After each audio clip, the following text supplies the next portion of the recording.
Greetings and welcome to the United States Transhumanist Party Virtual Enlightenment Salon. My name is Gennady Stolyarov II, and I am the chairman of the U.S. Transhumanist Party. Here we hold conversations with some of the world's leading thinkers in longevity, science, technology, philosophy, and politics. Like the philosophers of the Age of Enlightenment, we aim to connect every field of human endeavor and arrive at new insights to achieve longer lives, greater rationality, and the progress of our civilization. Greetings, ladies and gentlemen. As of today, May 14th, 2023, it has been nearly a year since I published my essay, 2022, The Year of the Great Filter. This essay was released on May 16th, 2022, and made the argument that 2022 was the most existentially dangerous year in human history. On May 29th, 2022, we held a virtual Enlightenment Salon to discuss my essay, where I was joined by Art Ramon Garcia, David Shoemaker, and Jason Geringer. Many notable events have transpired since May of last year, and it is important to provide an updated perspective on one of the most important subjects of concern to humanity, that of the existential risk that our species currently faces. First, I will say that I consider it an immense relief that I am able to speak to you nearly a year after writing my essay, and more than a year since the riskiest period of human history, what I consider to be the great filter for our species, began.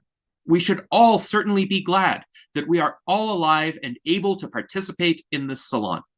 I maintain my outlook that 2022 was the most existentially dangerous year ever, and consider 2023 to be somewhat less existentially dangerous, although numerous pitfalls still exist, and the risk of human extinction has by no means been reduced to zero.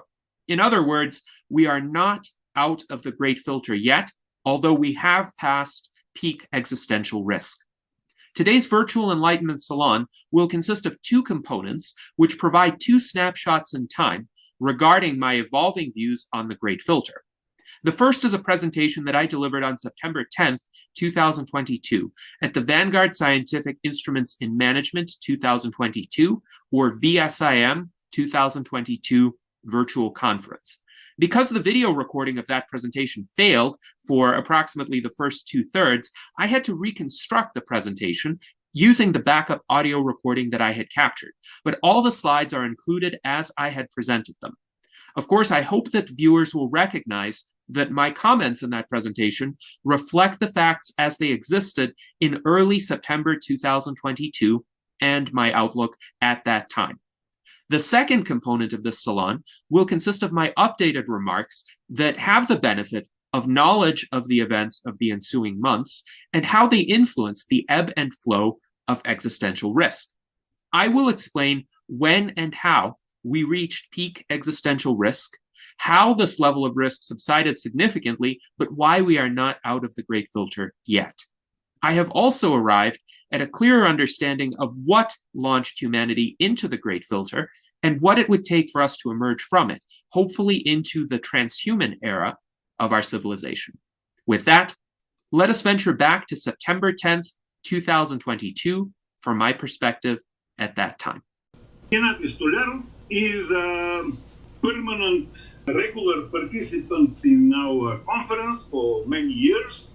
I have presented him in his emploi or in his circumstances as essayist, science fiction novelist, YouTuber, poet, and composer. What is new and not registered in the annals of the conference? Two things about Gennady. One, starting from 2017, but doing quite regular, Gennady is organizing the so-called virtual Enlightenment Salon every Sunday for several hours in very deep details. A certain topic is discussed. Very interesting persons are invited, and all these records, step by step, for all these years, especially for the recent years, are very good collection, because we today and tomorrow and the whole conference is with a special accent on education. All these records could be considered as Gennady's contribution to the education, to accumulating teaching materials in the field of transhumanism. Also, the new, relatively new, 1 year old, is the new option called Transhumanist Club, discussion club, mainly for political discussions, but not only, chaired by Gennady. So after this small introduction, by the way, here is an historical picture, Gennady speaking on our conference on the big screen. So, Gennady, you have the floor. Thank you very much for that generous introduction. I appreciate your generous words, and I appreciate being able to present at the Vanguard Scientific Instruments and Management Conference for the 5th consecutive year. This time, my presentation may be a bit less optimistic than in some of the previous years. However, I do hope that we can make some positive contribution to the situation that I am going to describe. So, the Great Filter is a concept that is relevant to the study of existential risk. And I think it's important to address briefly why I am even focusing on this. So this is a session on longevity and transhumanism, but existential risk is another core focus of transhumanists because we need to survive to the bright and glorious future that we are pursuing. So the third core ideal of the U.S. Transhumanist Party states that the United States Transhumanist Party supports efforts to use science, technology, and rational discourse to reduce and eliminate various existential risks to the human species. We want to live longer and better. We want to lead lives of indefinite duration and indefinite potential. But if humankind is annihilated, we will, of course, be unable to do that.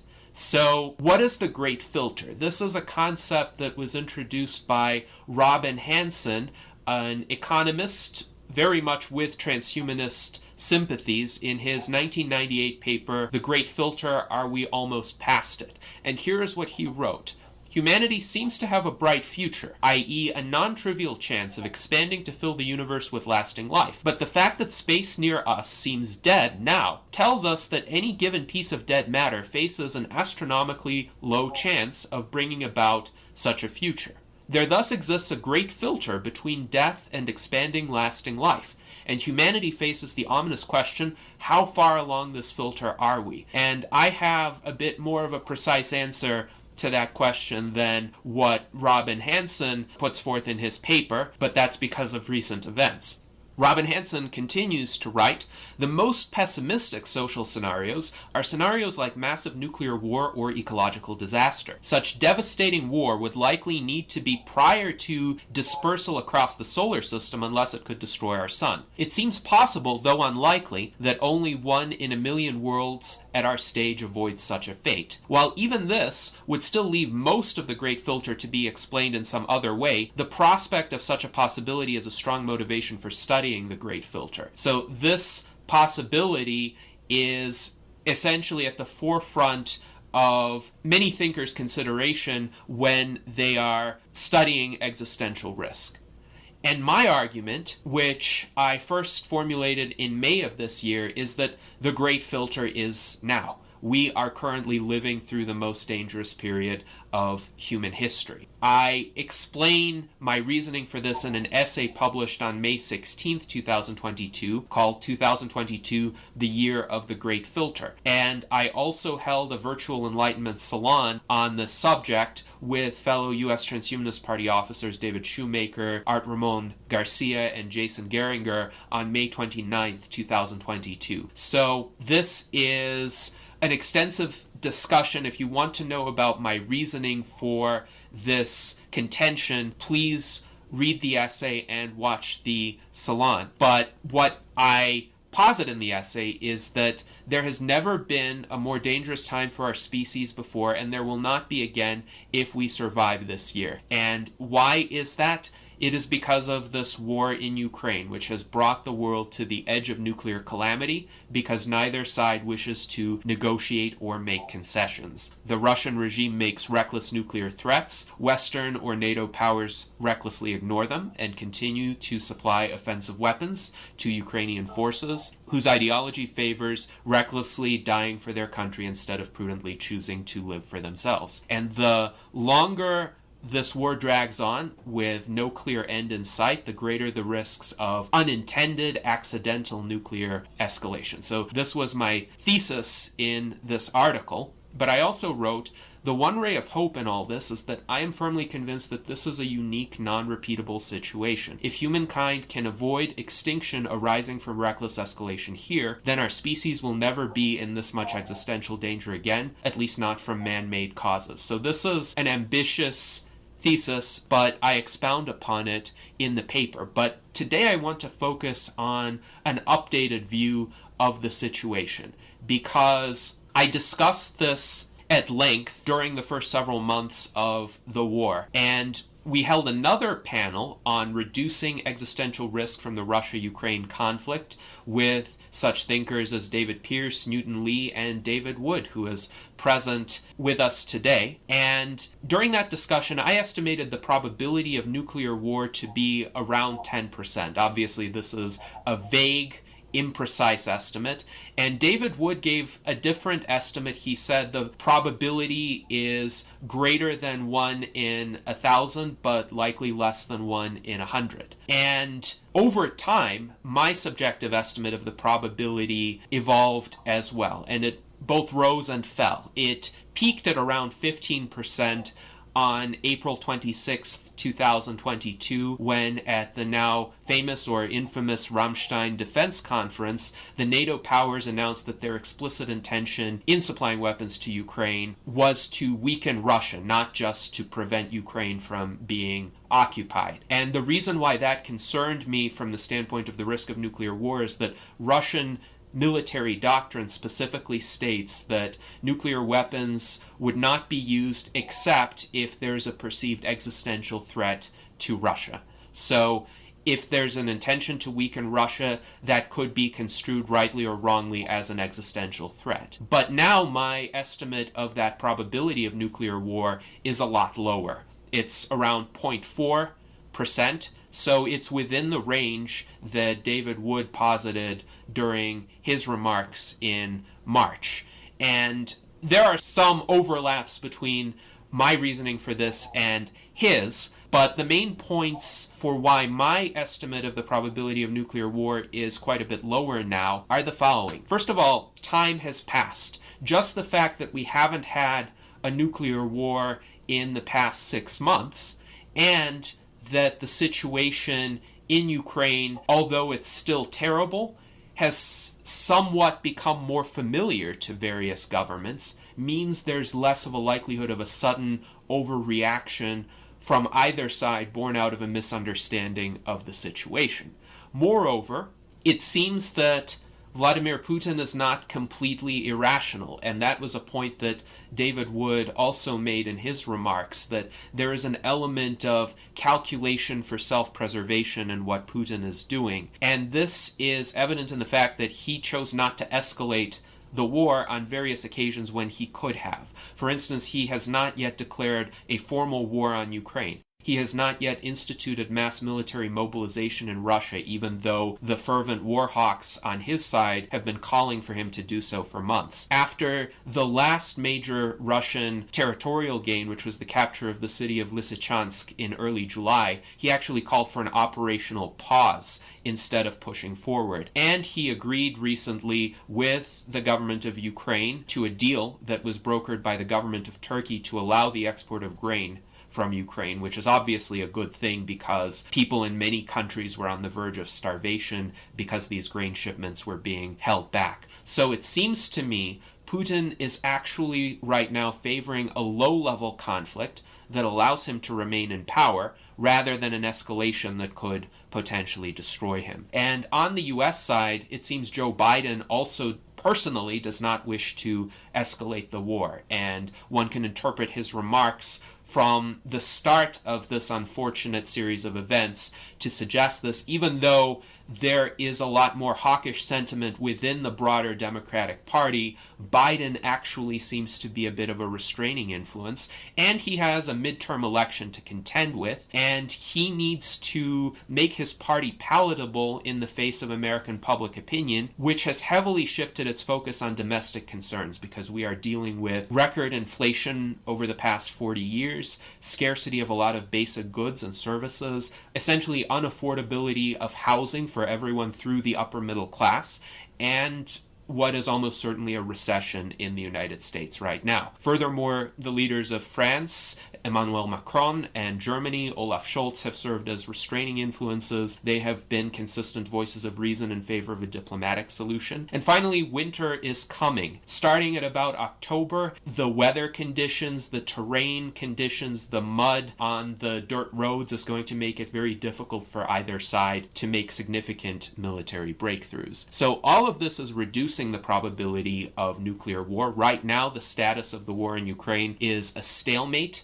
Both sides are exhausted. They're making only minimal gains. The Russian offensive ran out of momentum in early July 2022, and currently the Ukrainian military is engaged in a counteroffensive, but it's very modest. It may be occupying some small settlements, but it's unlikely to take large cities. The Ukrainian military is just as strained as the Russian military. Maybe the details are a bit different. And yet, both sides are still confident that they can make gains and are essentially refusing to negotiate. This is actually a very strong cultural aspect in that part of the world, the refusal to back down, pretty much as a matter of personal dignity for the leaders and the militaries of both countries. So it's very difficult to see either side, unfortunately, agreeing to negotiate right now. And this is a stalemate that is tragic. It's destructive for the people in the front lines. I feel the greatest sympathy for the civilians who are being hurt in all of this. But for now, the conflict is being kept local, which means while this stalemate is continuing, the rest of us are safer from nuclear war. But there are still significant risks of nuclear escalation, and a 0.4% probability of nuclear war this year is still unacceptably high. And this escalation can arise if the stalemate is broken or one side tries to break it with particular vigor, because as I've said, neither side will accept a military defeat. If fighting continues, both sides will seek total victory. And what can happen? There are many possible scenarios. If Ukraine's current counteroffensive does succeed in a significant way, if they capture cities or they go into the territories that have been occupied by Russian forces since 2014, then the Russian regime might react with extreme fear and perceive a lack of other options, perceive itself to be cornered, and launch tactical nuclear weapons to try to beat back the Ukrainian military campaign. I would suggest that any use of tactical nuclear weapons will set forth a spiral of escalation that neither side will avert, and it will probably lead to NATO launching a strategic nuclear strike on Russia. Now, on the other hand, if Russian forces decisively repel the Ukrainian counteroffensive and make a breakthrough and resume occupying significant new territory, then the NATO powers may grow more fearful and provide the Ukrainian army with much more powerful offensive weapons, including the long-range missiles that have thus far been held back that could strike Russian territory and Crimea. And then if significant damage occurs on Russian territory, the Russian regime may see this as an existential threat and then escalate via either a tactical or a strategic nuclear strike. So either side's major successes on the battlefield could lead to this nuclear spiral of escalation. Now, if the Russian bombing campaigns expand and become more active in the western half of Ukraine, then it's possible that one or more of the missiles might land on the territory of a NATO country. And it could be entirely accidental, but it could be interpreted as an act of aggression by the NATO countries, and then they might consider the Article 5 collective defense obligations to be triggered and enter the war, and that could lead to a chain of events culminating in nuclear war. Then there is the front with the Baltic countries to consider. So if Russian tensions with Lithuania, Latvia, or Estonia escalate, then there could be trouble. One example is a conflict over shipment of supplies to Kaliningrad, which overland would need to occur through Lithuania. And if Lithuania is overly hostile or obstructive to those shipments, then the Russian regime could overreact, take hostile action, and then the NATO countries could interpret that as an act of war and intervene. And, of course, many other kinds of accidents are possible. And what worries me is even during the peak of the Cold War, the United States and the Soviet Union maintained continuous military lines of communication, no matter how high the tensions were, in order to prevent misunderstandings, to ensure that the other side's intentions were clear and some fluke were not interpreted as a deliberate assault. Now, those communications, unfortunately, have largely been severed as a result of the war in Ukraine, because on both sides, essentially, moralistic posturing exceeds the desire for prudence, the desire to communicate just for the purpose of making sure that the other side's intentions are clear. So I don't think either side wants to launch a nuclear war or particularly escalate this confrontation, but the biggest risk is that each side could misinterpret the other side as having engaged in such escalation. So what does this mean for the Great Filter? Now, I've outlined a variety of scenarios, but keep in mind, cumulatively, I think the probability of them happening this year is 0.4%. So we will probably muddle through 2022 without a nuclear war. However, it is troubling to me that no one in a position of power has learned the lessons of 2022. No high-profile politician has had a never-again moment with regard to nuclear weapons and the risk of nuclear annihilation. We have not had this level of risk of nuclear annihilation at any time before, including during the Cold War. And yet there is not a significant political force right now agitating for nuclear disarmament, which is really the only way to prevent these kinds of terrible accidents or misunderstandings or escalations from affecting us all. So, unfortunately, what seems to be the case is the risk factors for nuclear war will diminish for a few months, but by spring 2023, if nothing fundamental changes, if the conflict escalates once again, then these risks will be reignited. So three main kinds of changes could happen to prevent this. One would be a change in the Russian regime. I have written that anybody other than Putin will have a strong incentive to end this war because they are inheriting a major problem, and they would want to distance themselves from it as much as possible. And it doesn't matter what side of the political spectrum in Russia that person, that new leader, would be. Another major change could be either side becomes exhausted on the front lines. It might run out of manpower, supplies, or weaponry, and then just couldn't continue the conflict, in which case, of course, the other side would win, but then the risk of nuclear war would be averted.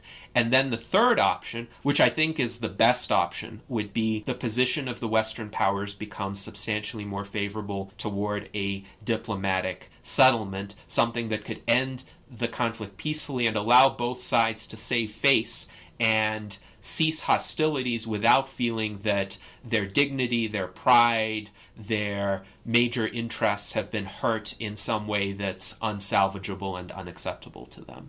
So, how long is the Great Filter? I have said we are in it right now. This is the most dangerous time in human history. And on July 1st, 2022, I actually made a Facebook post essentially celebrating the fact that we have, in my view, gone halfway through it. Of course, this is approximate, and the calendar cannot be a precise guide to existential risk, but I do maintain now we're somewhat more than halfway through the Great Filter, and the midpoint was approximately July 1st, 2022. But of course, the important question is, when did it start? Did it start when the current war in Ukraine began on February 24th, 2022? Well, maybe, but the preconditions that led to that war existed much longer, many years longer. Could it have started when the COVID-19 pandemic began in November 2019? I think this is important because the pandemic led most world leaders to behave less rationally, including Putin himself. He made a terrible series of miscalculations and misunderstandings of the situation in Ukraine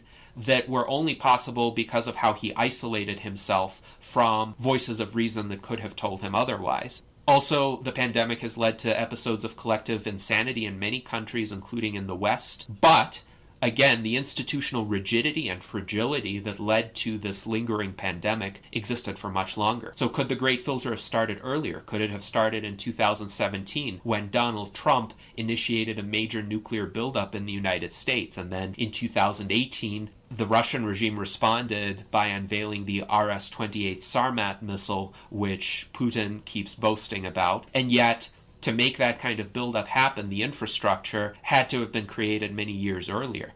Could this have started during the Maidan revolution in Ukraine and the subsequent Russian annexation of Crimea? Prior to that, Russia and Ukraine were at peace. There could have been peaceful resolutions to all tensions, and yet, even after that point, there were many options along the way, such as the two Minsk Accords, where a diplomatic solution was possible and the conflict was de-escalated for many years. So which of these are the starting points of the Great Filter? They could have been even earlier, when Vladimir Putin returned as president of Russia in May of 2012, but he was in power, of course, continuously since 2000, despite this interregnum. Could the Great Filter have even started on August 6, 1945, when the U.S. launched a nuclear bomb at Hiroshima?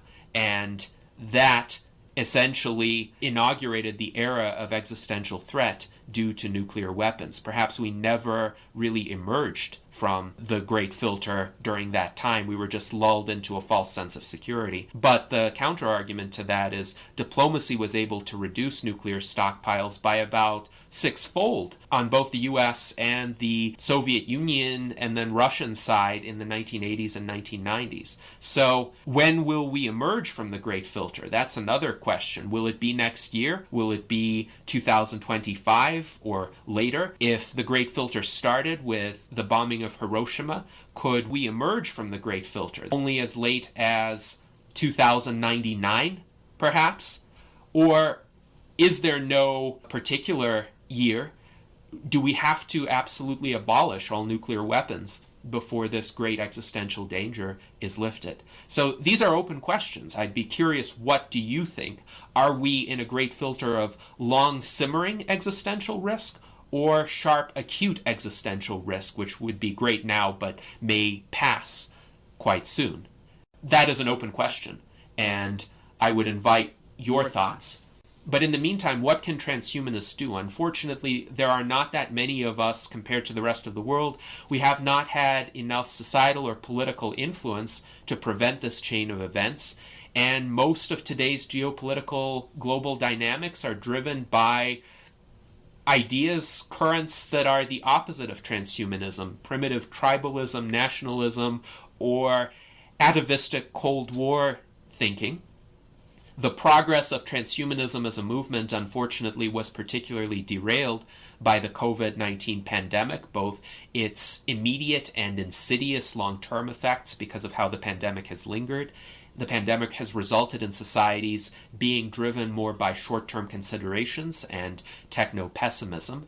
But nonetheless, we can still do something. I maintain there is some hope and some agency for us transhumanists. First, we need to advocate for nuclear disarmament, because it should be acknowledged throughout the world that the risk of nuclear war is the greatest existential risk. And in the transhumanist community, I think there has often been an excessive focus on remote, hypothetical, speculative risks for technologies that haven't been developed yet, and downplaying of real present-day existential risks, with nuclear war being the foremost among them. Fortunately, we have many allies in this outside of the transhumanist community. Many organizations are advocating for peace and nuclear disarmament today, so we can find allies who have this cause in common with us. Also, it's important as individuals for us to immunize ourselves against partisan propaganda, and I will single out two parties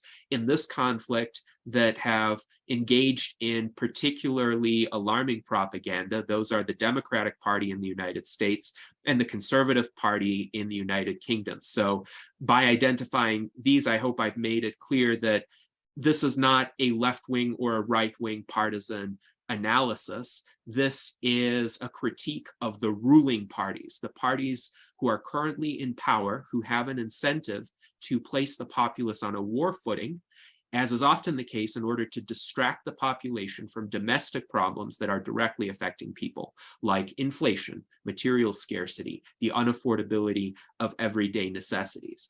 And actually, in terms of our advocacy and our rhetoric, emphasizing the everyday domestic problems as being more important for ordinary people could help de-escalate the situation by contributing to war fatigue and contributing to public pressure on politicians to focus on diplomacy to resolve this conflict, so that then the full attention can be devoted toward these domestic concerns.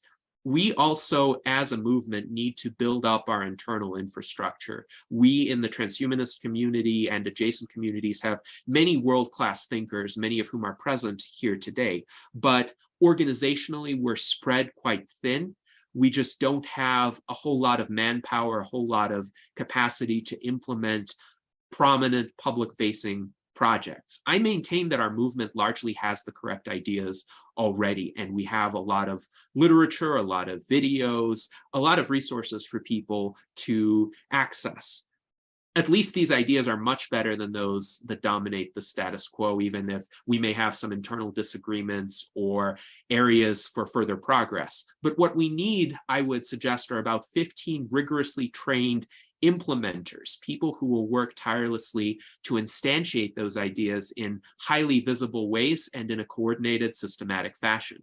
And again, some open questions for this audience would be, where do we find them? And how do we motivate them? Because this is an extensive task that we would be asking each of them to do. But first, we need to develop a training program for the implementers to ensure that they are taking the correct steps. So there are some options that I can think of. One is the Vital Syllabus, which is a collection of videos developed by David Wood. Another is the growing and still somewhat embryonic set of educational modules that the Transhuman Club, the non-political affiliate of the US Transhumanist Party, has been assembling.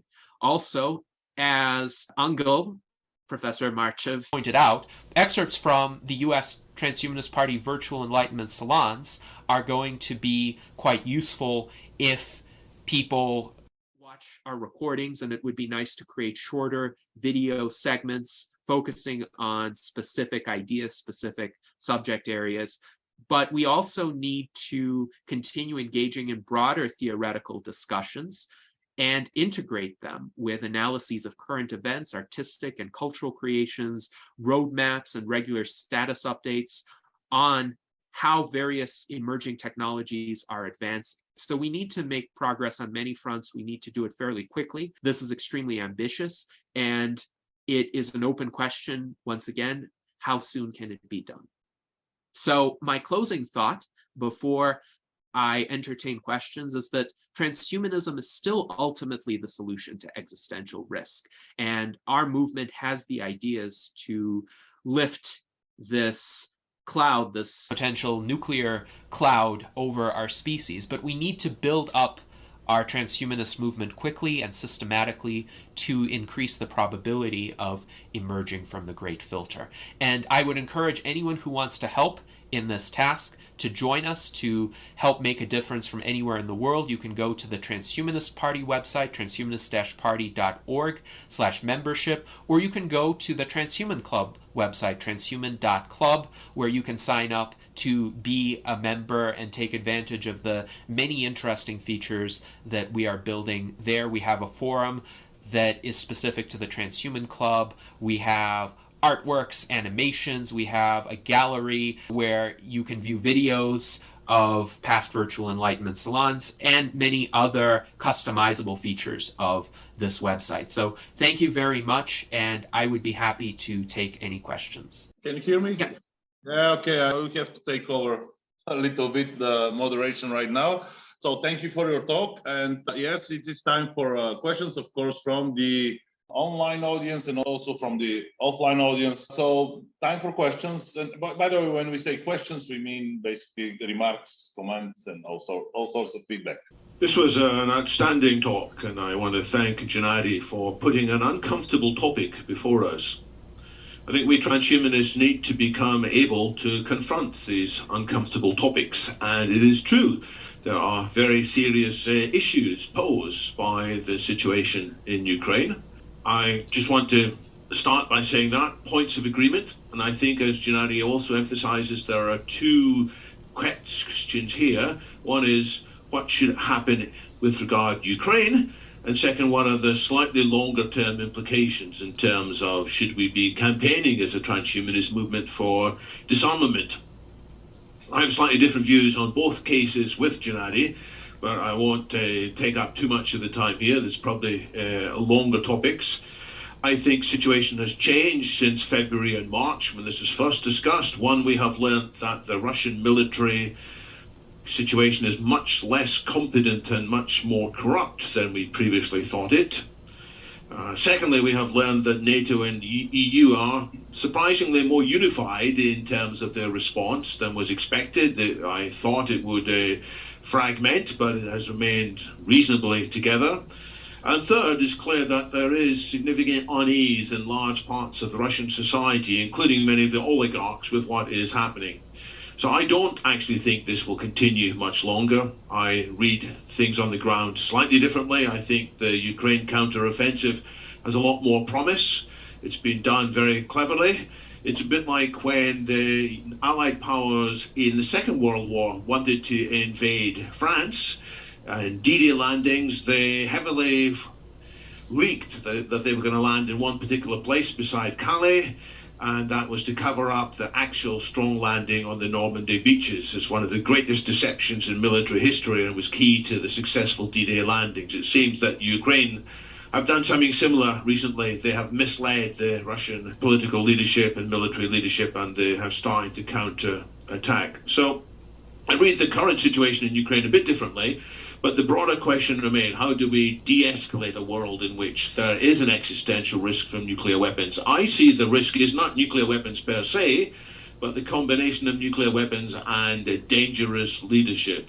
And so rather than just say, let's disarm, I think we should have a higher priority on removing dangerous political leaders. And I think that's more tenable. That's a hard ask as well, but that's what I will focus on, the reform of politics rather than simply taking away weapons. After all, a world in which there were fewer nuclear weapons would actually counterintuitively be more dangerous than today's. Why? Because then there would be a big incentive to rebuild nuclear weapons quickly and launch a first strike preemptively before the other side caught up again. So counterintuitively, a world with its present political tensions and fewer nuclear weapons would be more dangerous than one in which there is a horrible and awful sort of balance. But these topics probably require more exploration than can be done in just a few questions, and I want to thank Gennady again for putting them on the map of transhumanist discussion. In terms of improving the organization of global transhumanism, coordinating people more fully, I've got my views on that as well, which I'm not able to share yet, but I will come up with them in the next month. Interesting set of proposals. So thumbs up from me, maybe 2 cheers or rather than 3 cheers, but it's a fantastically important topic. Yes, indeed. And thank you, David, for those remarks. I will just say I look forward to your thoughts in approximately a month from now as to approaches for effectively organizing the transhumanist movement so that we can influence these political outcomes more effectively. Would I like to see a world with fewer dangerous leaders, fewer leaders who could start large-scale wars and endanger human beings either globally or locally? Absolutely. Would I have wanted a situation in geopolitics that could have prevented this invasion of Ukraine? Absolutely. I think this invasion is a complete tragedy, and the best outcome is a world in which it would have never happened to begin with. I hope we can continue the conversations as to what the second best outcome might be. All right. Thank you for the feedback, of course, David. So with this, I would like to thank Gennady for your wonderful talk, of course, and for your sacrifice of your night sleep for participating here. We have some sort. Okay, let's have an applause. Yeah. Greetings, ladies and gentlemen. It is now time for the second component of our virtual Enlightenment Salon, which is a presentation from my present vantage point as of May 14th, 2023. How are we doing now? The past 8 months certainly did not resolve the existential risks facing our species, but they did provide additional information which enables us to state with greater clarity why we are facing those risks. So, to begin with the obvious, civilization did not end in 2022, and I'm immensely glad that this is the case, because I do think we faced peak existential risk during that year. Indeed, we were fortunate that civilization did not end in 2022, and we should be celebrating right now. However, while we are celebrating, and I hope this salon is part of that celebration, we need to recognize that there were multiple close calls last year. And moreover, now is not the time to relax. Civilization still faces significant existential risks, and we are not out of the great filter yet. When we consider what the most noteworthy events of the war in Ukraine were in late 2022, it is important to look at the two offensives whereby the government of Ukraine regained some territory that it had lost during the early months of the war. And in particular, there were two offensives which did score more significant gains for the Ukrainian side than I had expected in early September of 2022. The first was the northeastern Ukrainian offensive, where essentially the Ukrainian government reclaimed swaths of land east of Kharkiv. Largely, these are small towns, but they served an important role in terms of the Russian army's defensive positions along that front line. And the front line was pushed eastward somewhat significantly. Ukraine gained about 12,000 square kilometers as a result of that offensive. The other offensive was in the south of Ukraine, where the city of Kherson, the largest city which had been occupied by the Russian military up to that time, was recaptured by the Ukrainian military, and essentially all of the territory on the left bank of the Dnieper River was regained by the Ukrainian army. The Russian army offered a little bit of resistance, but largely elected to withdraw in order to conserve its manpower and resources and focus on the defense of the right bank of the Dnieper River, which is an easier position along which to fortify because the river creates a natural barrier. But what that meant was that Ukraine regained the largest population center that it had previously lost.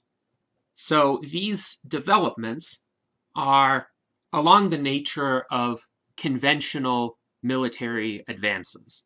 This kind of shift in the control of territories could have happened in a conventional war decades ago. It could have happened approximately this way even in the decades prior to the development of nuclear weapons. So in and of itself, these kinds of territorial gains or losses, depending on what side's perspective one looks at, are not indicative of existential risk. This is what happens in a war. Sides gain territory or they lose territory. However, the reaction of the Putin regime to these Ukrainian territorial breakthroughs, unfortunately, was yet another escalation of threats to use tactical nuclear weapons.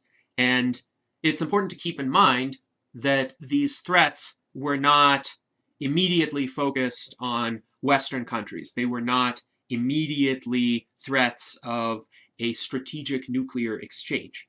The concern is that if Putin uses or were to use a tactical nuclear weapon in Ukraine, this would set off a chain reaction of events whereby even though neither the Putin regime nor any of the governments of the NATO countries actually want a nuclear war, each step of this escalation would lock each side into escalating further or risking losing face. And it is a matter of oddly outsized importance for each side in this conflict not to lose face, and each side in this conflict is willing to do outrageous things just to stick to its ground or stick to its perceived principles.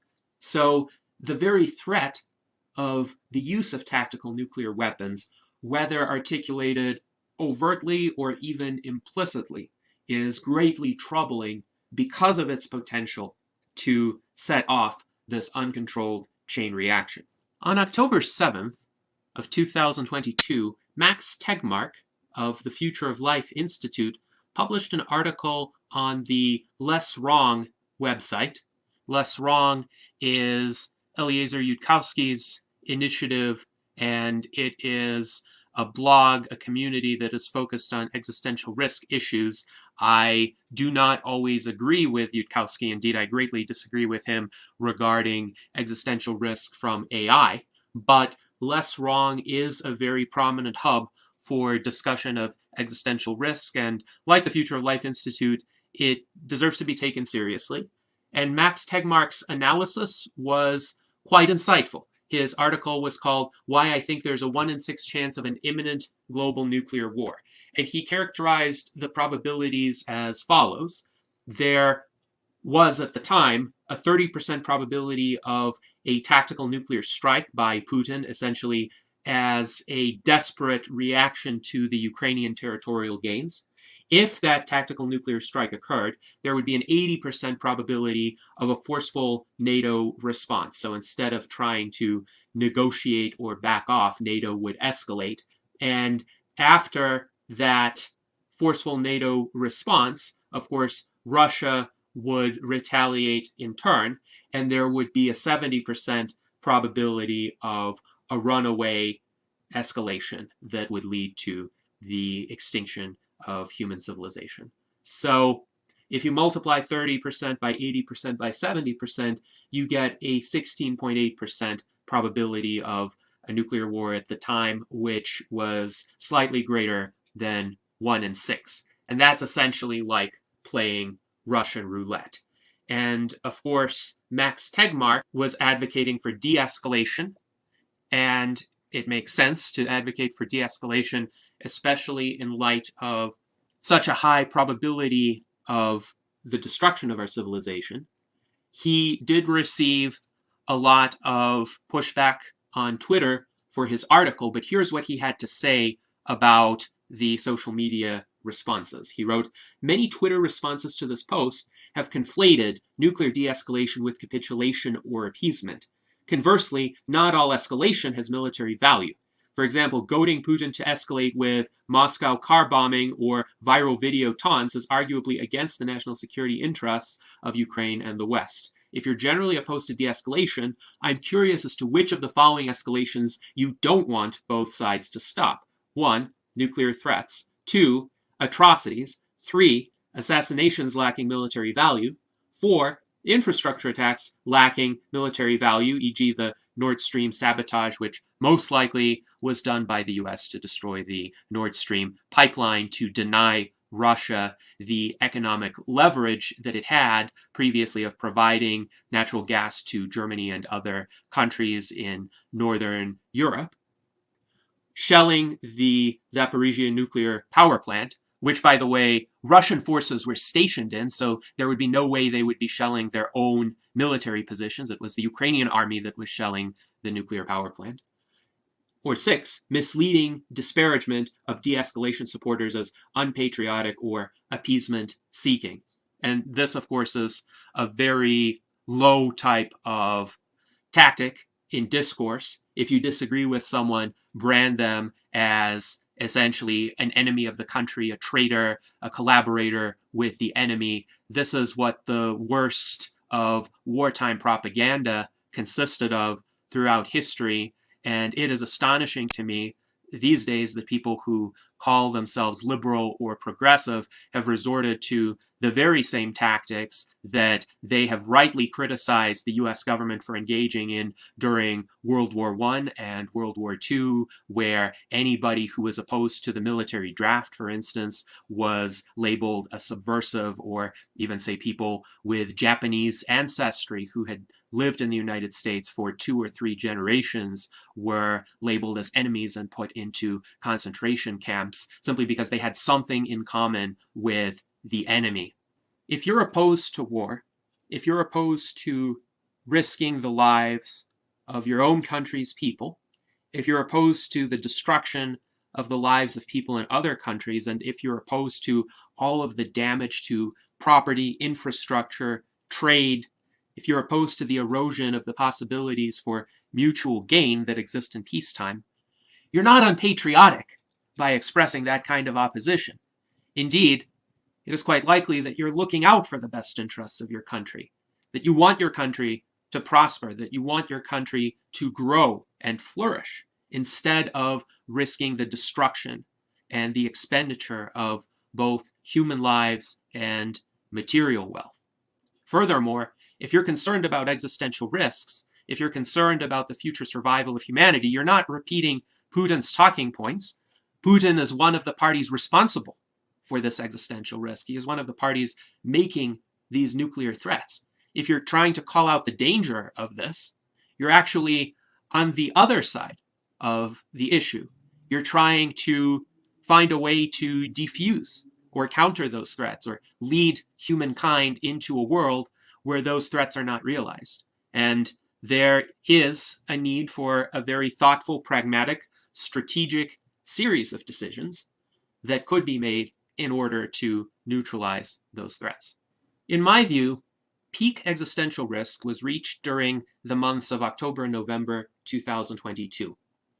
And on October 6th, 2022, before Max Tegmark had written his article, I made the point that since Putin is more dangerous and likely to use nuclear weapons if backed into a corner, we should not be trying to back him into a corner. So the idea that if Putin keeps suffering conventional defeats, if he keeps running out of options to achieve even some sort of face-saving set of gains that he could sell to his own citizens as a victory of sorts, at least in terms of his domestic propaganda, then he would have no choice but to resort to the only area in which he has some advantage over Ukraine, and that is in terms of the use of tactical nuclear weapons.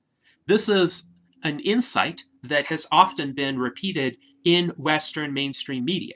And if it is true, it was astonishing to me that the implication of the truth of that insight was not also recognized and expressed, and that is that the very thing that NATO has been trying to achieve with its support to Ukraine actually makes that kind of aggressive and destructive and unconscionable response by Putin more likely. So on October 6th, I wrote, "Unfortunately, my estimate of the probability of nuclear war this year has risen to about 20%. It will rise to about 50% if Putin orders a tactical nuclear strike." So these probabilities are similar to Max Tegmark's. Obviously, both my estimates and Max Tegmark's estimates are approximate, but Tegmark estimated about a 30% probability of a tactical nuclear strike by Putin, and if there were a tactical nuclear strike by Putin, then there would be an 80% times 70%, which is a 56% probability of a nuclear war. So then I wrote, even then, though, everything will depend on NATO's reaction. Can Western leaders manage to maintain an iota of the desire for self-preservation and refrain from a retaliatory strike that will destroy our civilization on principle because we have to stand up to bullies and punish aggression? Putin and his circle may think that Westerners are too soft, too prosperous, too comfortable to risk destroying themselves for a principle. I hope for the sake of humanity that they are correct, that Westerners are too soft, too prosperous, too comfortable to risk destroying themselves for a principle. I became a Westerner 26 years ago specifically to be like that, because this is called being civilized. Let us not allow the death wish mentality from my former part of the world to be exported to the rest of the world. And I think this is an extremely important insight that many people who spent their entire lives in the West really can overlook, because they don't know anything different than the Western way of thinking. The Western way of thinking is very individualistic. It's focused on quality of life. It's focused on the pursuit of happiness, and indeed the idea that happiness is realizable for the individual in this world through the individual's own efforts. And obviously, as a Westerner, as somebody who has chosen to be a Westerner, I support this vision. I consider it superior to the predominant vision of the part of the world which I left.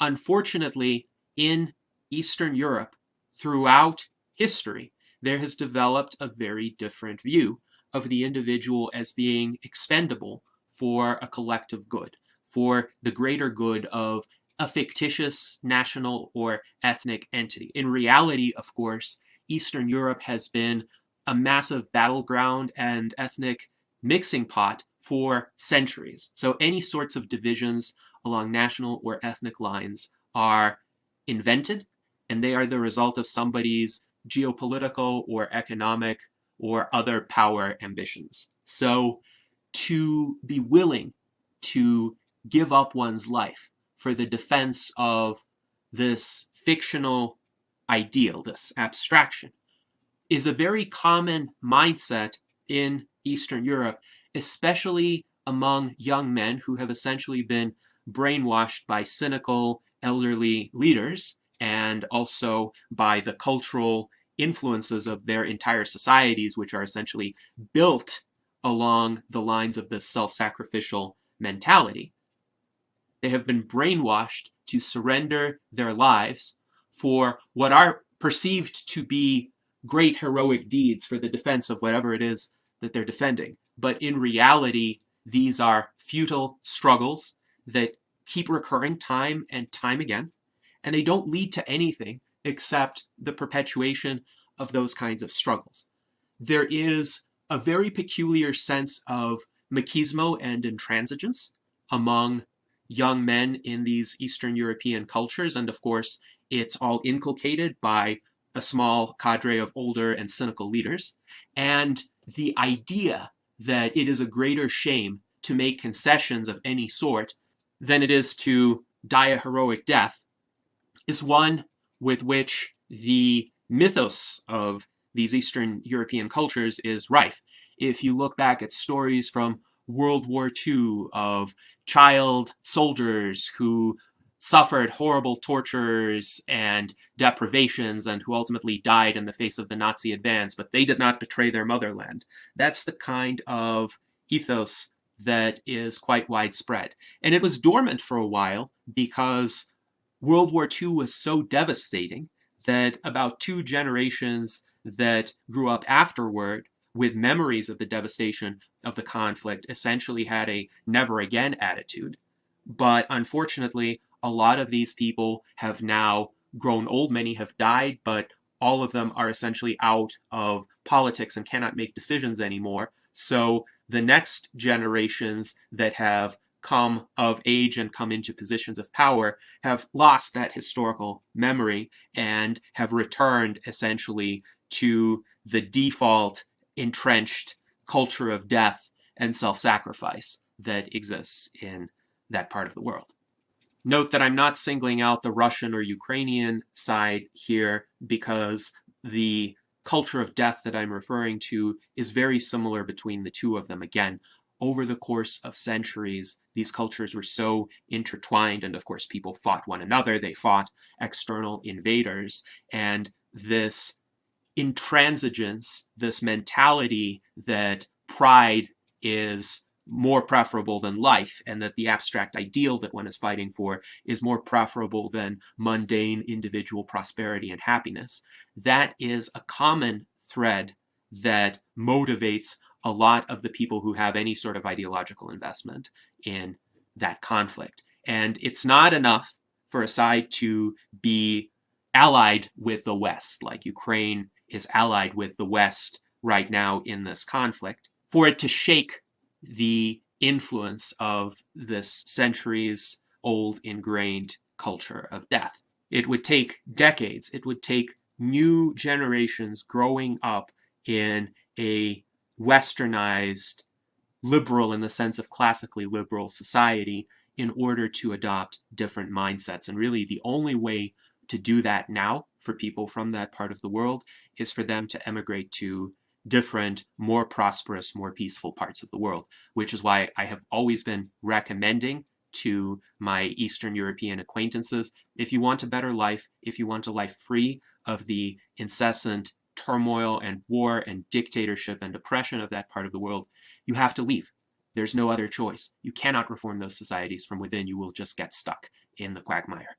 And certainly the West cannot reform those societies from without, and certainly not by providing weapons or supporting one faction over another. All that that is going to do is turn a long-term simmering conflict into a hot war, as has happened in Ukraine, and lead to the tremendous destruction of infrastructure, the deaths of civilians, the setting back of the very economic progress that is needed to liberate people in that part of the world. My prediction is that Ukraine is going to be a new Afghanistan after this war is done. And this is very tragic because Ukraine for a long time was quite developed in terms of its industrial capacity, in terms of its level of urbanization, in terms of its culture, in terms of its architecture. And unfortunately, all of that is going to be lost because of this war. But the important point here is that continued Western involvement in this war exports this kind of mentality, a mentality that drives incessant conflict, to the broader world by means of the risk of amplification of what is currently a local war into a global war. This is an amplification that nuclear weapons are, of course, quite capable of. If one looks at history, there has not been a single century in recorded history when the region that is currently southern and eastern Ukraine was not engulfed in multiple wars. The difference now is that whereas historically those conflicts had been local or regional, and they couldn't spread to areas across the Atlantic Ocean, now they can, because nuclear powers are involved and the network of entangling alliances that has some sort of stake in the conflict spans the entire globe. When I read Max Tegmark's article a few days later, I commented that this is an extremely important analysis by Max Tegmark, who explains that the risk of nuclear war is about the same as that of playing Russian roulette. I said, I hope that we can find the wisdom to step back from the brink now. All efforts need to be aimed at de-escalation. For about a month, though, significant de-escalation was not occurring, and I would argue that the most existentially dangerous day in human history, at least thus far, was November 15th of 2022. What happened on that day was clearly an accident. There was an errant Ukrainian missile that struck the village of Przevodov on the Polish side of the Polish-Ukrainian border, and 2 men in that village were killed. And of course, this is a tragedy. War generates many such tragedies of innocent civilians dying. But the initial response to this tragedy was, on the part of many commentators in the West and in Eastern Europe, and even the government of Poland, to blame Russia.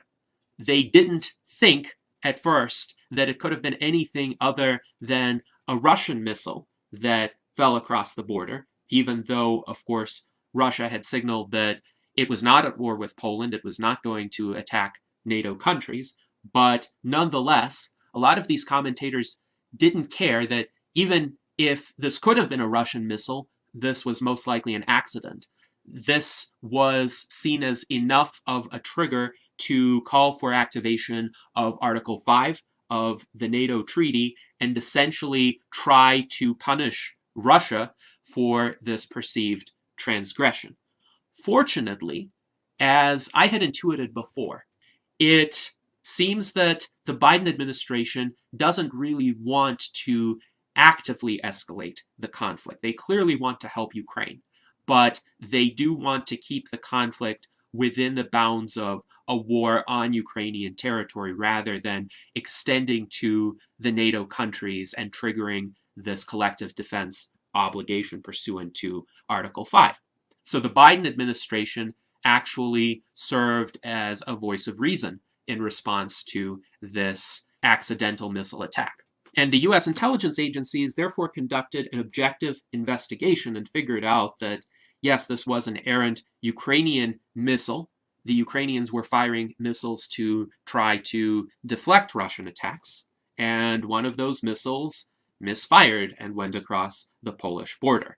So it's interesting how quickly the Polish government forgave the Ukrainian government and essentially said, well, of course, this was an accident. This happens in war. This is understandable. But they were calling for severe escalation against Russia in the event that it was a Russian accident, even though both of those would have been clear unintended misfires.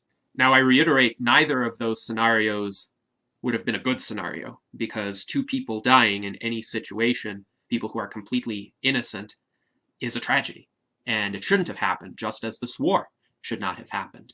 But it does seem very clearly that there is a hair trigger among certain circles in the West and in Eastern European countries, where if anything like this happens, an accident, a misunderstanding, the instant response is, let's escalate this war and punish Russia, and really the specific event in question would just be a pretext because the intention to escalate is there to begin with. It's a preconceived notion.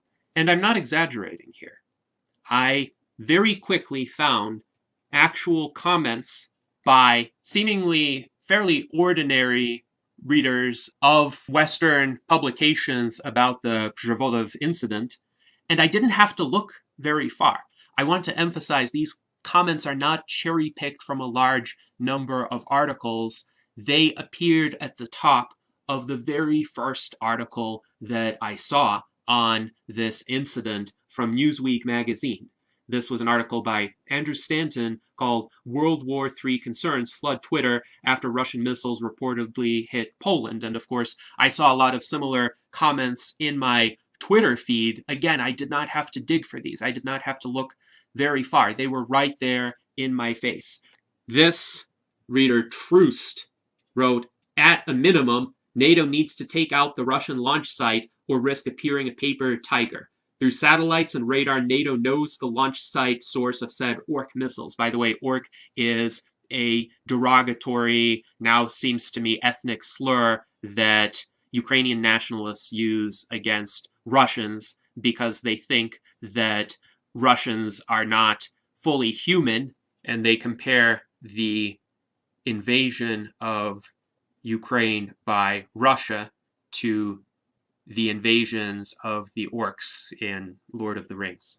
Another reader, said, I so agree with you. If red lines are not strictly enforced, they are meaningless. And then Hammer44 wrote, exactly, we remember Syria and Obama. So here again is this mentality of we cannot back down. We cannot appear weak. We have to always have a strong and decisive response to whatever it seems the provocation is. And they say this even before they had evidence that this was an actual Russian missile. And of course, it turned out not to be. Another comment from Keeping It Real, who was obviously not keeping it real, who wrote, obviously this was not an accident. This is Russia testing NATO. Russia loves to be the bully. No response looks weak. So again, this mentality of you have to stand up to bullies. You cannot tolerate any sort of perceived aggression, even though this was not actual aggression. This was not even a Russian attack. And the next day, another reader who seems to be more level-headed, Ed L., wrote, it was a Ukrainian missile waiting for your retraction. Now, I checked these comments a few days ago, and of course, no retraction from Keeping It Real was forthcoming. Because these people do not care about the truth. They care about having a convenient excuse to get further involved in the war. And this is what makes the situation so dangerous. The governments are not the most dangerous actors here. Commentators like Troost and Hammer4 and Keeping It Real are the most dangerous actors here, because they are the ones who create the public pressure for politicians to ratchet up the escalations, because politicians don't want to disappoint their constituents by, quote, looking weak or, quote, not standing up to bullies. I also did not have to look far to encounter this kind of commentary, because it appeared in even more egregious form on my very Facebook wall. On November 15th, before anybody knew the provenance of these missiles, I wrote, "The explosion in Poland was clearly an unfortunate tragic accident. Even if Russia fired the missiles, and at the time, of course, I didn't know whether or not it had, there would have been no intention to attack Poland, perhaps just incompetence, as has so often characterized the Russian military campaign. I hope that the leaders of the NATO powers have even the ounce of sanity needed not to start World War III over this." And fortunately, in my last hope, I ended up being correct. And I'm glad and I'm grateful that the leadership of the NATO powers had that ounce of sanity. But Paul Feekins apparently did not agree with me. He said, "We need a preemptive strike on Russia, nuke them before they nuke us." And I rarely get as angry as I did in my response to him, but I think there are times when that kind of righteous outrage is justified. So what I wrote to him was, what you wrote is absolutely insane, suicidal, and evil. He was literally calling for killing tens of millions of innocent people, including infants who did absolutely no wrong to anyone, because 2 people died from an accidental missile attack that ended up not being a Russian strike in the first place. But his response was just that Russia has become a danger to humanity, it should be destroyed.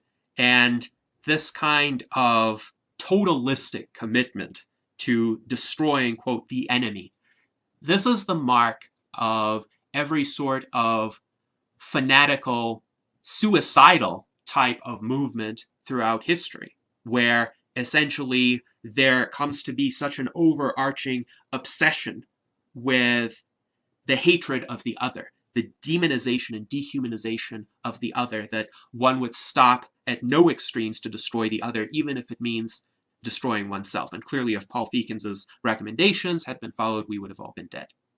Unless you think this was an isolated situation, there was another commentator on that very Facebook thread, David Mondras. You could see by his icon that he is quite the Ukrainian patriot, and he said, "Stop being scared all the time, bro, and realize we are already in World War III, but yes, it was incompetence." So even though he agreed with the assessment that if this was a Russian strike, it would not have been an intentional strike, his view was, we're in World War III already, we might as well escalate anyway. And my response was, we will only be in World War III if warmongers from Western countries put us into World War III. Right now, there is a local conflict where the invading country is failing to win the conflict. If Western powers are smart, they will let the local conflict peter out or press for negotiated settlement on relatively favorable terms to Ukraine. And David Mondras was talking about essentially ripple effects of this conflict. He asked, Iran is local, African grain shipments are local. The faster we recognize it's not local and act as if it isn't, then the faster it would be over. And I pointed out, having international implications does not make this a world war. Any policy decision has international implications. This does not mean that all countries have been at war with each other all the time. David Mondras responded by saying that even in World War II, not all countries were at war with each other all the time, and he reiterated, whether you choose to recognize it or not, it's already a world war. My response was, I think a plausible case can be made that we are in a second Cold War, but not World War III. There is an immense difference between sanctions, blockades, propaganda, and weapons shipments, all of which were done during the First Cold War, and a hot war directly between nuclear-armed superpowers, which has never happened, and which will bring about the end of human civilization if it does. And David Mondras responded that apparently I gave way too much credit to the amount of maintenance that the Russians did on their nukes, so he thought it would be safe to risk it by testing that amount of maintenance and seeing if it was indeed sufficient. If it was, of course, we would be obliterated. So it's not a risk that I would be willing to take. And then he wrote, they have nothing else to match NATO or America, as we can see. I would say that's a reason to be more concerned about the potential retaliatory use of nuclear weapons. He then wrote, and when exactly did we openly ship billions to a Russian adversary, even Afghanistan was covert? Well, think about the Korean War. Think about the Vietnam War. Both of those were proxy wars where the United States clearly took one side and the Soviet Union at the time took another side. Or even the war in Syria, which was much more recent, when the United States supported the so-called moderate rebels against the Assad regime, even though many of those rebels ended up collaborating with ISIS and Al-Qaeda, and the Russian government supported the Assad regime. David Mondras wrote, the faster we enter, the faster the war is over, and the faster RF, the Russian Federation, falls apart. So we can clearly see his actual motive, which is to bring about the dissolution of the Russian Federation. And that really is the goal of a lot of the people who are pushing this war. It's not so much to make sure that Ukraine gets to keep its territories. It is, unfortunately, a lot broader than that. And the danger, of course, from any rational person's perspective of the Russian Federation falling apart is that we would have a lot of smaller states, each of which would have nuclear weapons, and each of which would have a lot less control over an aging and deteriorating nuclear stockpile. So the opportunities for nuclear proliferation or for one of those states going rogue would be greatly amplified as a result of the dissolution of the Russian Federation. This was actually why in the 1990s, after the Soviet Union fell apart, the United States actively encouraged the other former Soviet republics to relinquish their nuclear weapons stockpiles and either dismantle them or transfer them over to Russia, because it's a lot easier to deal with one nuclear power than with many nuclear powers, each of which would be likely to have a lot of internal turmoil and regime uncertainty. And again, I want to point out that I'm not trying to infer any motives or attribute any motives to the proponents of escalation. They are very blatant and brazen in what they say their motives are. And I don't have to dig very far in order to find them. Indeed, I don't have to dig at all, because they come to my Facebook wall and post comments like these. Fortunately, however, there was no other comparable incident to the Przevodov missile strike, and as a result, over time, the nuclear threats began to decline, and the situation reached another tense equilibrium. In early December of 2022, Putin's rhetoric shifted once again, and he began to emphasize that Russian nuclear doctrine is defensive and that Russia does currently have a no first strike policy when it comes to the use of nuclear weapons. But quite ominously and troublingly, he suggested that this may be revised in the future. So this is rather duplicitous rhetoric, and it could be read in multiple ways, and ways that would keep Western audiences on edge. So one of his comments was, "We have not gone mad. We are aware of what nuclear weapons are. We aren't about to run around the world brandishing this weapon like a razor." Kind of a strange comment when compared to his rhetoric of the preceding months, which indeed was a kind of unprecedentedly cavalier brandishing of nuclear weapons as a threat. But here's another comment from Putin. They, meaning the United States, have it in their strategy. In the documents, it is spelled out a preventive blow. We, as in Russia, don't. So if we're talking about this disarming strike, then maybe think about adopting the best practices of our American partners and their ideas for ensuring their security. We're just thinking about it. No one was shy when they talked about it out loud in previous times and years. So he was essentially speaking out of both sides of his mouth. He was walking back from the nuclear brink.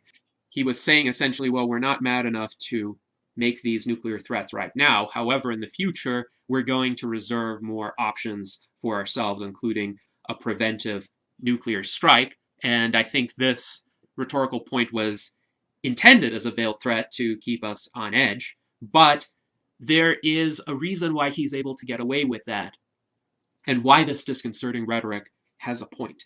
The The point is, the United States actually has the worst policy when it comes to the use of nuclear weapons. It is the only country in the world that explicitly reserves to itself the right to use nuclear weapons first in a preventive strike. No other country has this as part of its nuclear doctrine. Not even North Korea.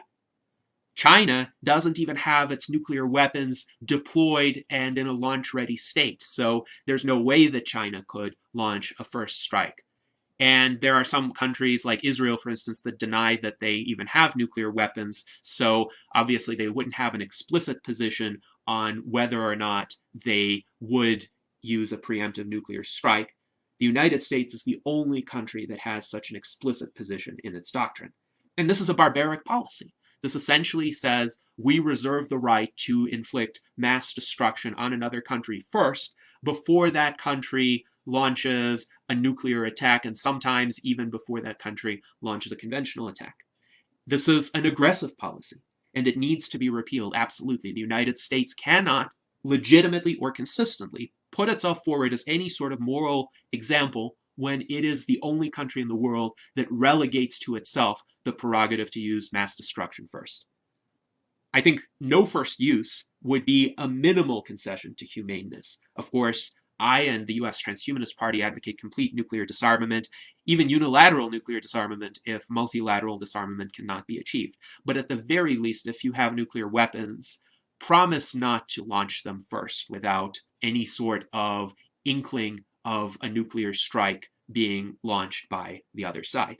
Because right now, this first use policy, this claiming of the prerogative for a preemptive strike, is what allows Putin to claim the moral high ground. He is right that Russia's nuclear policy is less aggressive than the United States' nuclear policy. And indeed, this is why in my previous analysis of the nuclear war scenarios arising from this conflict in Ukraine, I do not rule out the possibility that NATO would launch a first strategic nuclear strike, even without Putin having launched any sort of nuclear strike, because US military doctrine allows it, Russian military doctrine doesn't. This needs to change. This is unacceptable for a civilized society. How did we get from peak existential risk in October and November of 2022 to what seems to be a stabler situation right now? Unfortunately, not all of the steps in that transition were peaceful or pleasant by any means.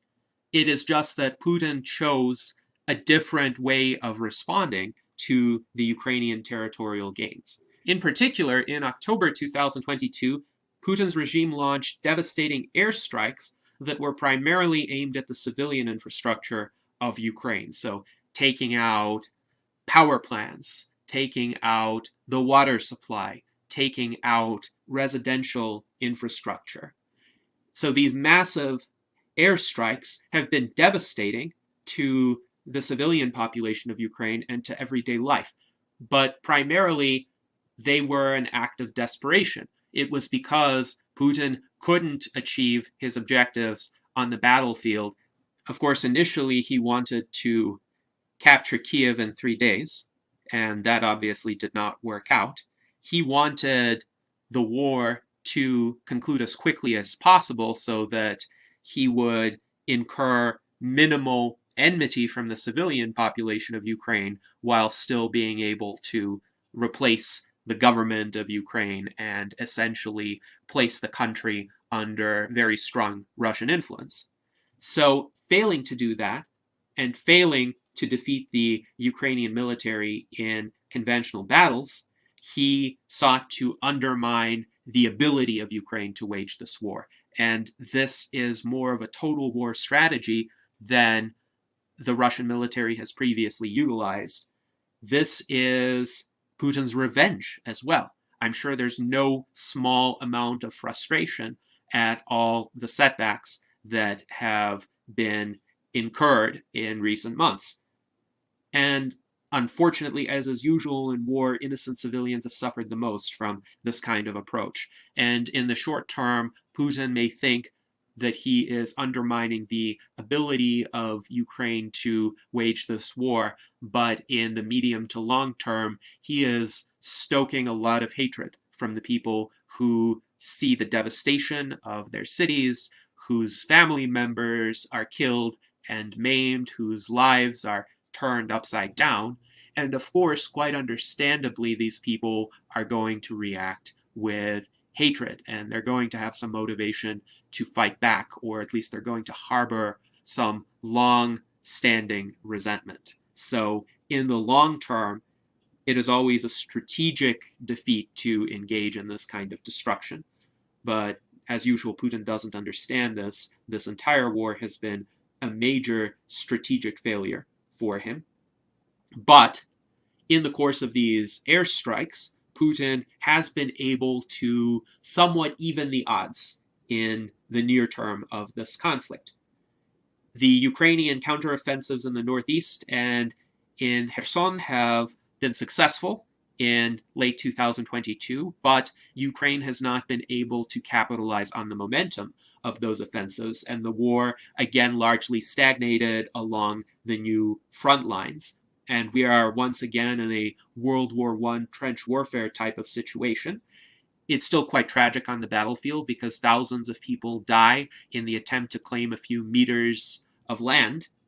But because this has relocalized the conflict, it was a reprieve from the standpoint of existential risk. As long as there is fighting just concentrated along the Dnieper River or the new front in the northeast or near Bakhmut, that means there isn't fighting, say, on the border with Poland. There aren't nuclear weapons being launched back and forth because each side is again treating this as a conventional war to be fought with conventional means. And again, I pity the young men who were thrown into this meat grinder. I pity the civilians in Ukraine, and I pity the civilians in Russia also who are suffering a detriment to their standard of living and who are suffering under political oppression because of this war. Most of the active fighting in 2023 has focused around the city of Bakhmut, which is a fairly small city. Its pre-war population was around 71,000, and both sides essentially agree Bakhmut has very little strategic significance. It's mostly foolhardy pride and intransigence, this kind of ingrained cultural refusal to back down that has led both sides to launch tremendous numbers of men and materials into the fight there. Western estimates are that 20 to 30,000 people have died on both sides combined.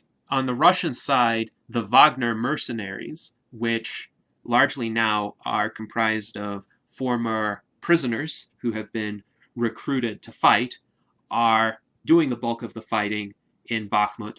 And on the Ukrainian side, essentially, Ukrainian high command is reported to have advised Zelensky to withdraw because Bakhmut is not necessary in terms of the strategic picture of defending Ukraine. It's essentially a giant ruin now, and it's unfortunate because there was some beautiful architecture in the city that has been brought to a state of ruin. But Zelensky, again, as a point of national pride, as a matter of refusing to back down, did not give his consent for the Ukrainian army to withdraw, and he just kept pouring men into this meat grinder.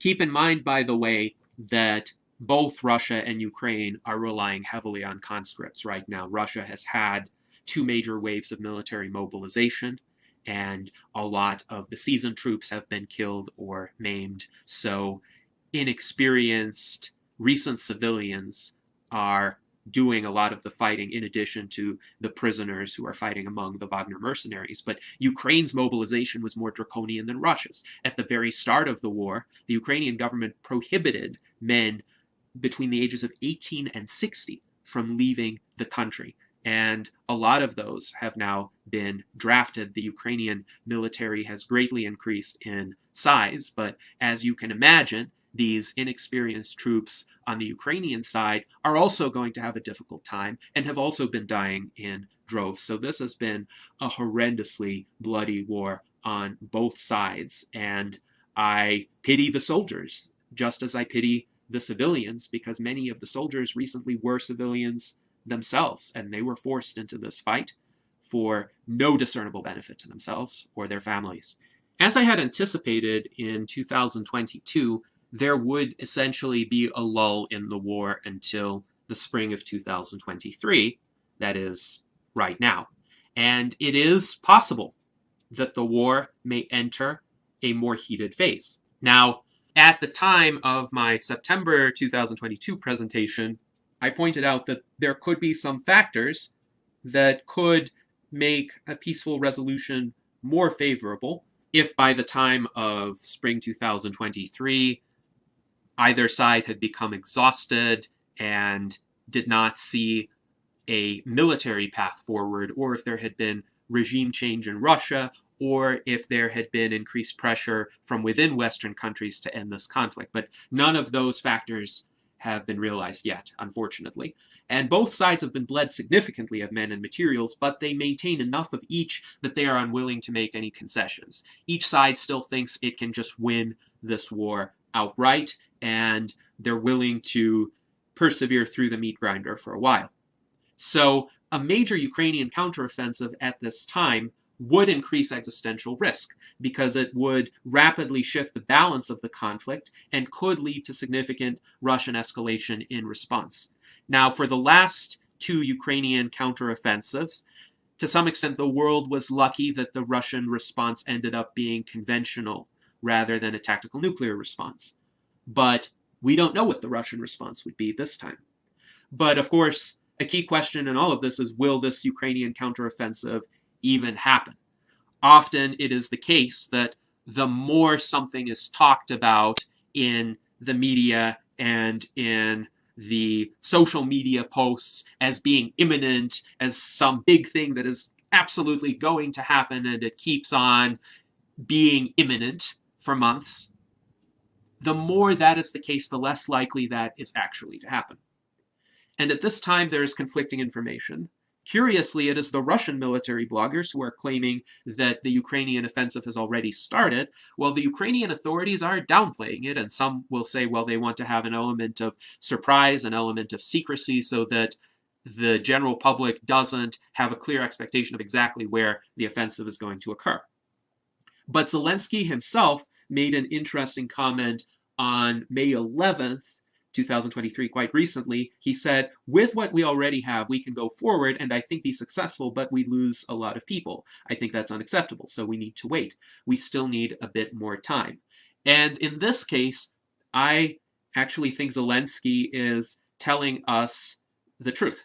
He is pointing out that the Ukrainian army is still getting ready to use the extensive armaments that it is receiving from the West. The more time passes, the more time there is for these weapons systems, the tanks, the missiles to arrive, but also there's more time to train troops in using those weapons, because those weapons are not intuitive. They're not easy. There are tens of thousands of Ukrainian troops in Western countries right now being taught to use these weapons systems. And you need a lot of training and coordination. You cannot just throw these fresh conscripts into the battle with these modern Western armaments. If they don't know what they're doing, they're going to be destroyed no matter what advanced technology they have. Furthermore, Zelensky is right to be careful, because this war will always favor the defending side. And this goes for either a Russian offensive or a Ukrainian offensive. Just as the Ukrainian army repelled most of the Russian advances, so will the Russian army repel most of the Ukrainian attacks, or at least make any advance extremely costly, especially given the Russian fortifications along most avenues of attack. And you can bet that in the past few months, the Russian military has been building up extensive fortifications.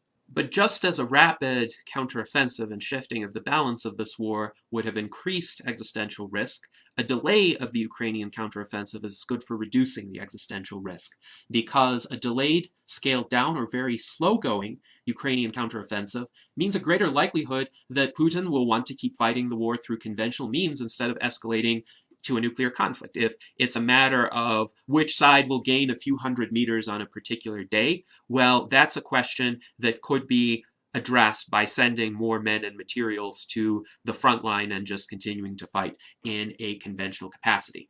Most likely, over time, one side, or at least one side, will become exhausted. And at this point, I'm inclined to view Russian exhaustion as being more likely because the Ukrainian army is gradually turning the tide of the war in its failure. Russia has not had a gain of territory significantly outside of Bakhmut since July of 2022, and repeated failures in this war will lead to a sense of futility and demoralization among the troops. Again, many of these troops are conscripts or they're former prisoners. They don't understand what they're fighting for. They are either forced to be there or they see this pragmatically as their best option because they think, well, this is my chance at least being nominally free rather than being in prison. Russian prison conditions are absolutely atrocious. So if they could get out of fighting this war, they would be happy. They would be happy to just go back to Russia and try to lead normal civilian lives. A negotiated peace will be more likely if the combatants on both sides conclude that the war has reached a lingering stalemate and there is no viable, purely military path toward achieving their objectives. I think it's a very dangerous mindset on the Ukrainian side right now, and it's being stoked by many commentators in the West, that Ukraine could militarily conquer back all of the territory that Russia has occupied, including Crimea, which would result in hundreds of thousands of deaths. Also, the passage of time provides some probability of regime change within Russia because Putin is most likely not in the best of health. He's probably not going to die tomorrow or next month or next year, but he is clearly not doing his best right now. And any successor to Putin is likely to try to end the war. And perhaps at some point within the next several years, Putin's own inner circle will offer him the option of a comfortable retirement somewhere within one of his palaces if he were to relinquish power. But probably it would have to be on some sort of terms that Putin could be assured that he will be remembered as a great leader with a legacy, while at the same time having to confront reality and understand that he cannot stay in power for much longer. So a soft exit for Putin, I think, is quite likely within the next few years. Unfortunately, a lot of lives and money will be wasted in the meantime, unless there is pressure from the West for negotiation to happen sooner. And of course, as long as this war continues, we remain within the Great Filter. So a moderately decent outcome, though obviously not for the people who are in the midst of the fighting, would be to muddle through the next couple of years and end in some sort of negotiated settlement to this war, and in the meantime, the conflict simmers at a low level. But the major principle right now, in order to make even that moderately decent outcome happen, would be to avoid sudden escalations and reactions to sudden escalations. Anytime there is a possibility of escalation on one side, the other side has to try to tamp it down instead of fueling the fire, instead of having this positive feedback loop.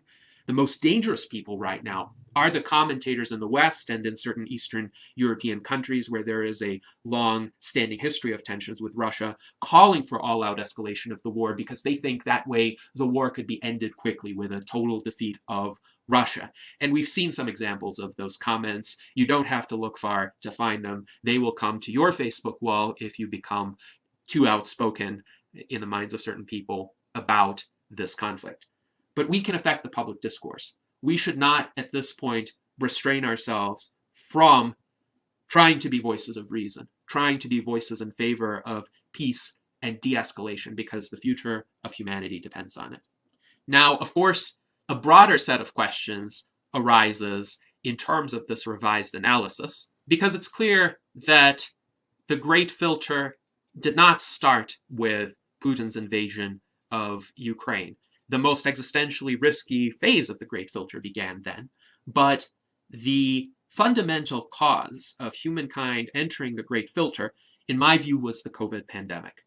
The COVID pandemic disrupted our global civilization and people's ability to think rationally in many key ways. Most proximately, COVID led Putin to isolate himself in his bunker and to reject feedback from all except his most trusted inner circle. These were people who were feeding him a distorted picture of reality, and he thought that the invasion of Ukraine would be a cakewalk, that he would be able to, with a fairly light force, 190,000 troops is not a large invasion force for a country of 40 million people. He thought he could just occupy Kiev in 3 days. If he had known about all of the massive consequences of this decision to invade, how Russia would be damaged economically, isolated diplomatically and culturally, how hundreds of thousands of people would die, how Russia would fail to cement even modest territorial advances in Ukraine, he would not have made that decision to invade. And if it weren't for the pandemic, he would not have been in this isolated situation where he could allow such a massive miscalculation to occur. Furthermore, the pandemic created a situation where human life became devalued because of mass death all around us and blithe public acceptance of it.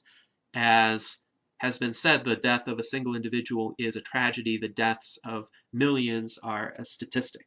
And it's important to note, casualties in Ukraine, while tragic and horrendous, have been an order of magnitude lower than COVID deaths in the United States alone. By official counts, at least 1.1 million people have died of COVID in the United States, and most likely that is a significant underestimate because the excess death rates continue to be elevated more generally.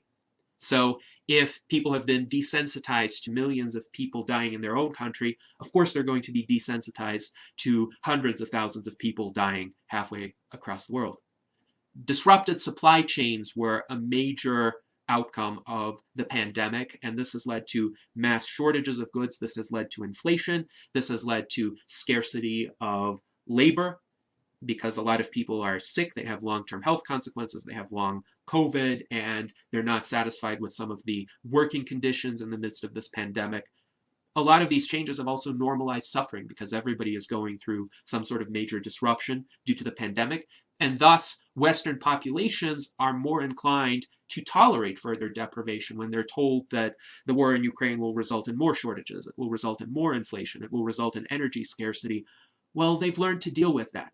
They've learned to accept that as the new normal. So there is not as much pushback against these kinds of adverse consequences. The greatest pushback against suffering happens from people who are already fairly well off. It's why the American Revolution was started by colonists who were actually objectively the most materially prosperous people in the world at that time. The more people are reduced to living on the margins of existence or struggling economically, the less likely they are to express discontent at bad policies by their leaders. COVID also fueled a lot of domestic unrest from both the left and the right. If you think of the urban riots of the summer of 2020, or you think of the January 6th attack on the US Capitol. Again, an effective way to keep the population under control is to shift focus from domestic issues to foreign conflicts, to a rivalry with a perceived enemy or some entity characterized as the other, be that Russia or China. And this is a time-tested ploy by ruling elites to try to channel domestic discontent away from the failed policies of the regime and toward this external foe.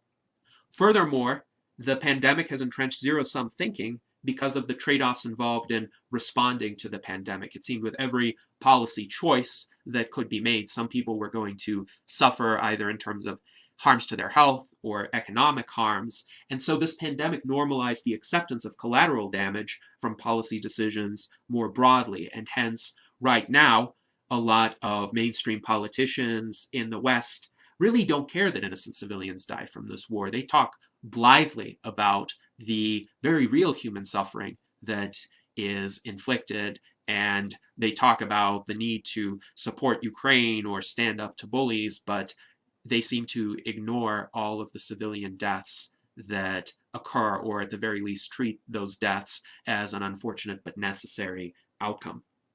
And the pandemic has led to major stresses for ordinary people.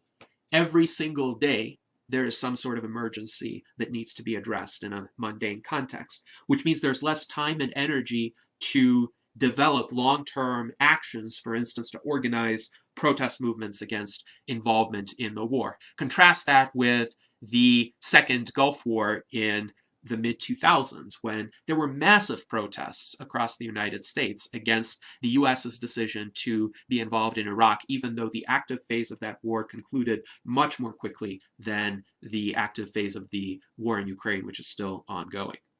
It is important to point out that COVID itself is not a direct existential risk. This SARS-CoV-2 virus cannot directly cause the extinction of humanity. Most people obviously survive it. Most people recover from it. But it does increase the probability of other existential risks. And the shift in probabilities along several key decision points is enough to lead to a nuclear war scenario arising that wouldn't have arisen otherwise. Indeed, were it not for COVID, the 2020s would have been an extremely hopeful decade. The dominant narrative of that decade would have been technological progress and improvements in everyday life that would have reduced the appetite for political partisanship and warmongering. Indeed, this pandemic has been extremely convenient for the ruling elite precisely because people were on the verge of tuning out the major political parties. People were on the verge of moving beyond national and geopolitical conflicts. People were on the verge of embracing a much more individualistic, technology-driven, material prosperity-driven type of outlook on life.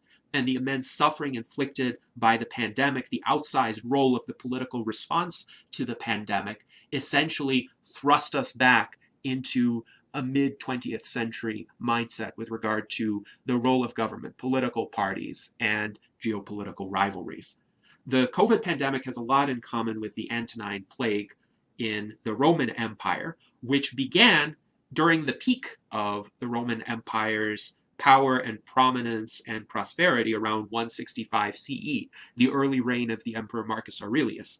And it lasted until about 180 CE. Indeed, it's quite likely that Marcus Aurelius himself had died from the Antonine Plague. And since that time, the Roman Empire never quite fully recovered. The Roman Empire, of course, did not collapse overnight, but the plague undermined a lot of vital infrastructure, killed a lot of people, undermined the norms of Roman society, and all of that increase the probability that future conflicts, future crises, would be more damaging than they had to be. So there is a similar possibility that COVID has set events into motion that, unless they are dramatically reversed, will lead to this sustained, gradual decline of our civilization. And that would be the best case scenario unless COVID is eradicated or rendered harmless. For instance, evolves into one of the many viruses that don't actually cause disease. Really, what we could call the Dark Ages or the early Middle Ages began around the middle of the 6th century. So if COVID remains with us, it would not be surprising if our entire global civilization entered a new Dark Age around the year 2450. But we have much nearer-term dangers to contend with. The worst case scenario is that the pandemic has damaged our societal and political institutions to such an extent in the near term that a mere misunderstanding similar to the Przevodov incident causes nuclear war because the institutional safeguards that in better times would have prevented the escalation from that misunderstanding have been eroded to a great extent. With this analysis, we can also answer the question of how long the Great Filter is likely to last. So the Great Filter is not the same as a sustained period of civilizational decline, which has happened before, of course, in human history without risking human extinction.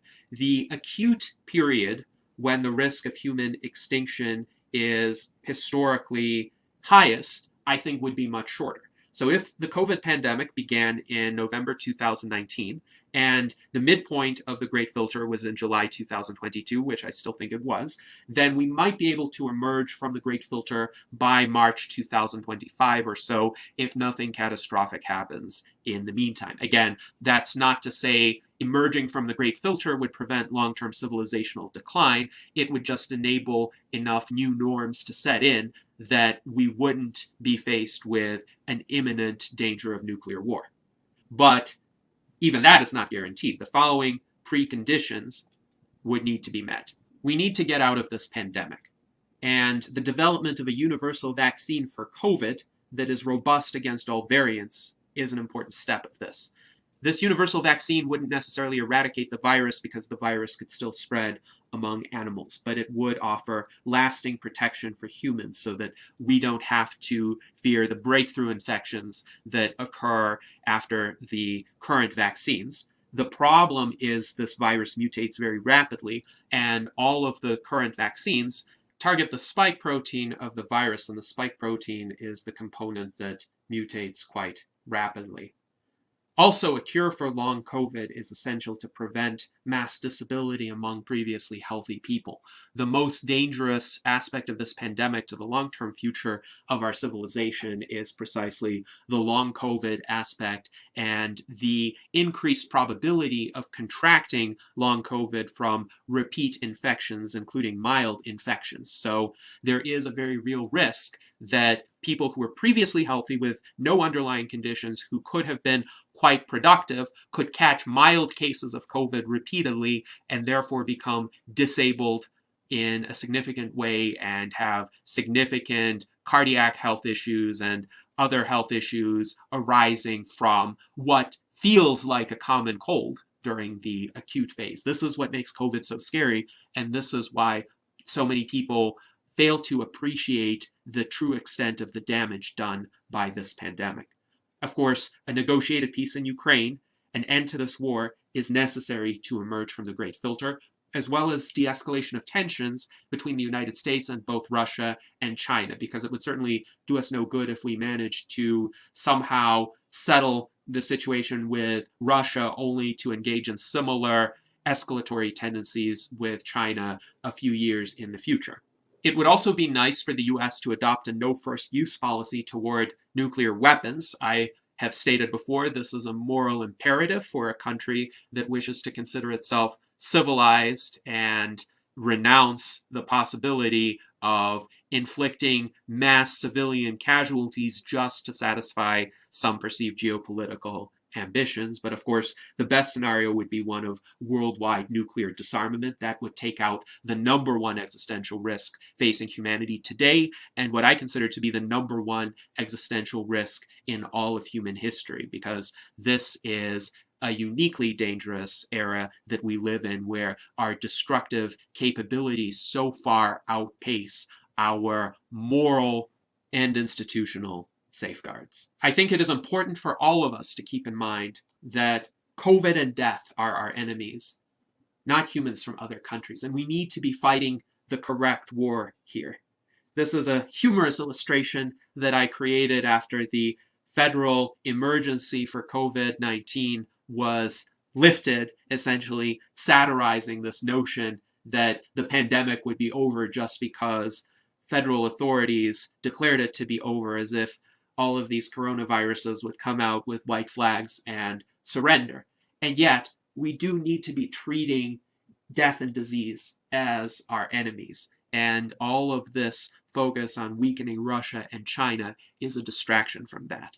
And it only serves to amplify the power that our real enemies, death and disease, have over us. Hopefully, this discussion has brought an appreciation both of the good news of our current situation, that is, we have avoided nuclear annihilation thus far, but also the imperative of continuing to advocate for de-escalation so that we can emerge from this great filter. I hope that we can all keep considering these issues and discussing the geopolitical situation in the world, the crises facing humanity, because certainly the continuation of such discussions is far superior to the alternative. Let us all live long and prosper.